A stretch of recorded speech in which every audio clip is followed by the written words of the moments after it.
నమస్తే.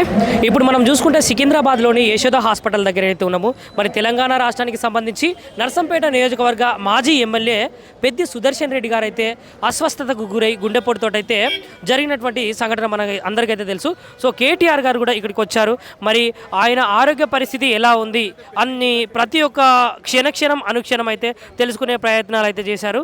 అదేవిధంగా ఇక్కడికి సంబంధించి హరీష్ రావు గారే కావచ్చు, కేటీఆర్ గారే కావచ్చు, లేదంటే మాజీ మంత్రులే కావచ్చు, లేదంటే ప్రజెంట్ ఎమ్మెల్యేలు కావచ్చు, ప్రతి ఒక్కరైతే మరి పెద్ది సుదర్శన్ రెడ్డి గారు అయితే పోరాటాల పురిటిగడ్డ, వరంగల్ ముద్దుబిడ్డ, అదేవిధంగా పోరాటాలు ఎన్నో చేసుకుంటూ కేసీఆర్ గారి అడుగుజాడల్లో నడుచుకుంటున్నటువంటి కేసీఆర్ గారితో పాటు అడుగులేసినటువంటి ఉద్యమకారుల్లో పెద్ది సుదర్శన్ రెడ్డి గారు ఒకరు. కాబట్టి మరి పెద్ది ఆరోగ్య పరిస్థితులను మినిట్ టు మినిట్ తెలుసుకునేటువంటి ప్రయత్నాలు అయితే తెలంగాణ రాష్ట్రానికి సంబంధించినటువంటి బీఆర్ఎస్ పార్టీ అధినేత కేసీఆర్ గారి ఆదేశాల మేరకు ఈరోజు హరీష్ రావు గారే కావచ్చు, లేదంటే కేటీఆర్ గారే కావచ్చు, మినిట్ టు మినిట్ అడిగి తెలుసుకునేటువంటి ప్రయత్నాలు చేస్తున్నారు. మరి మనం చూసుకుంటే యశోద హాస్పిటల్ దగ్గర నర్సంపేట నియోజకవర్గానికి సంబంధించినటువంటి నాయకులే కావచ్చు, కార్యకర్తలే కావచ్చు, లేదంటే బీఆర్ఎస్ పార్టీ మాజీ ఎమ్మెల్యేలే కావచ్చు, లేదంటే మంత్రులే కావచ్చు, ఈరోజు అయితే ఇక్కడికి వచ్చినటువంటి దాఖలాలు అయితే మనం చూస్తున్నాము.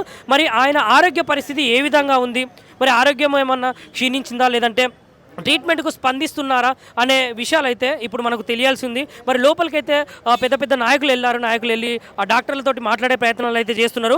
వాళ్ళు ప్రయత్నాలు చేసిన తర్వాత బయటకు వచ్చి మరి ఏమని చెప్తారు, మరి పెద్ది సుదర్శన్ రెడ్డి గారి యొక్క ఆరోగ్య పరిస్థితి బాగా ఉందా, లేదంటే మెరుగైనటువంటి వైద్యం అందిస్తున్నారా లేదా, మరి ఆయన కోసం అని చెప్పేసి విదేశాల నుంచి కూడా కొంతమంది వైద్యులు ఇక్కడికి వచ్చి ఆయనకు ట్రీట్మెంట్ చేసే విధానంలోనైతే మనమైతే చూస్తున్నాము. మరి శనివారము ఉదయమే 7:30 ఆయన అస్వస్థతకు గురయ్యి గుండెపోటుతోటైతే అక్కడనే స్థానికంలో ఉన్నటువంటి రోహిణి హాస్పిటల్ దగ్గరికి అయితే రావడం జరిగింది. మరి రోహిణి హాస్పిటల్ దగ్గరికి వచ్చినాక కూడా అక్కడ ఉన్నటువంటి ఎవరైతే డాక్టర్స్ ఉన్నారో అక్కడ సిపిఆర్ చేశారు.